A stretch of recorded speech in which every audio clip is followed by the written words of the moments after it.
ರಾಜ್ಯ ಬಿಜೆಪಿಯಲ್ಲಿ ಭಿನ್ನಮತ ಮತ್ತಷ್ಟು ಹೆಚ್ಚಾಗಿದೆ. ಯತ್ನಾಳ್ ಜಾರಕಿಹೊಳಿ ಬಳಿಕ ಈಗ ಸಂಸದ ಸುಧಾಕರ್ ಬಿಜೆಪಿ ರಾಜ್ಯಾಧ್ಯಕ್ಷ ವಿಜೇಂದ್ರ ವಿರುದ್ಧ ಸಿಡಿದೆದ್ದಿದ್ದಾರೆ.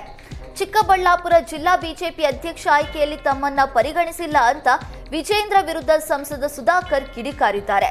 ಸೌಜನ್ಯಕ್ಕೂ ರಾಜ್ಯಾಧ್ಯಕ್ಷರು ನನ್ನನ್ನ ಕರೆದು ಮಾತನಾಡಿಸಿಲ್ಲ. ನಾನೇ ಕಾಲ್ ಮಾಡಿದ್ರು ವಿಜೇಂದ್ರ ರಿಸೀವ್ ಮಾಡಿಲ್ಲ. ರಾಷ್ಟ್ರೀಯ ಅಧ್ಯಕ್ಷ ನಡ್ಡಾಗೆ ಒಂದು ಮೆಸೇಜ್ ಕಳಿಸಿದ್ರೆ ಅಪಾಯಿಂಟ್ಮೆಂಟ್ ಕೊಡ್ತಾರೆ. ರಾಜ್ಯಾಧ್ಯಕ್ಷ ರದ್ದು ಮಾತ್ರ ಅಪಾಯಿಂಟ್ಮೆಂಟ್ ಸಿಗಲ್ಲ ಎಂದು ಸುಧಾಕರ್ ಕಿಡಿಕಾರಿದ್ರು. ಶಿಕಾರಿಪುರದಲ್ಲಿ ವಿಜೇಂದ್ರ ಅಡ್ಜಸ್ಟ್ಮೆಂಟ್ ಮಾಡಿಕೊಂಡು ಗೆದ್ದಿದ್ದಾರೆ. ವಿಜೇಂದ್ರಗೆ ತಾಕತ್ತಿದ್ರೆ ಕೋಲಾರ ಚಿಕ್ಕಬಳ್ಳಾಪುರದಲ್ಲಿ ಒಂದು ಸೀಟ್ ಗೆಲ್ಲಿಸಿ ನೋಡೋಣ ಅಂತ ಸುಧಾಕರ್ ಸವಾಲ್ ಎಸೆದಿದ್ದಾರೆ. ಅರಮನೆ ಸರ್ಕಾರದ ಮಧ್ಯೆ ಜಾಗ ಜಟಾಪಟಿ ಮತ್ತಷ್ಟು ತಾರಕಕ್ಕೇರಿದೆ. ಸುಗ್ರೀವಾಜ್ಞೆ ಮೂಲಕ ಅರಮನೆ ಆಸ್ತಿ ನಿಯಂತ್ರಣಕ್ಕೆ ಸರ್ಕಾರ ಮುಂದಾಗಿದೆ. ಬೆಂಗಳೂರು ಅರಮನೆ ಭೂ ಬಳಕೆ ಮತ್ತು ನಿಯಂತ್ರಣ ಆದೇಶಕ್ಕೆ ರಾಜ್ಯಪಾಲರು ಕೂಡ ಸಹಿ ಹಾಕಿದ್ದಾರೆ. ಇನ್ನು ಸರ್ಕಾರದ ಆದೇಶ ಜನವರಿ 27, 2015ರಿಂದಲೇ ಜಾರಿಗೆ ಬರುವಂತೆ ಉಲ್ಲೇಖಿಸಲಾಗಿದೆ.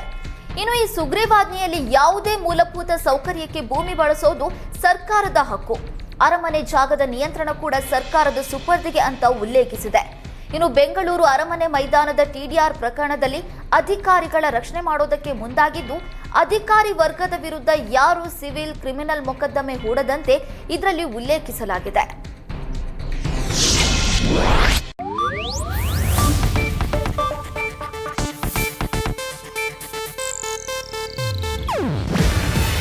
ಇದು ಏಷ್ಯಾನೆಟ್ ನ್ಯೂಸ್ ನೆಟ್ವರ್ಕ್ ಪ್ರಸ್ತುತಿ. ನೀವು ನೋಡ್ತಿದ್ದೀರಾ ಏಷ್ಯಾನೆಟ್ ಸುವರ್ಣ ನ್ಯೂಸ್.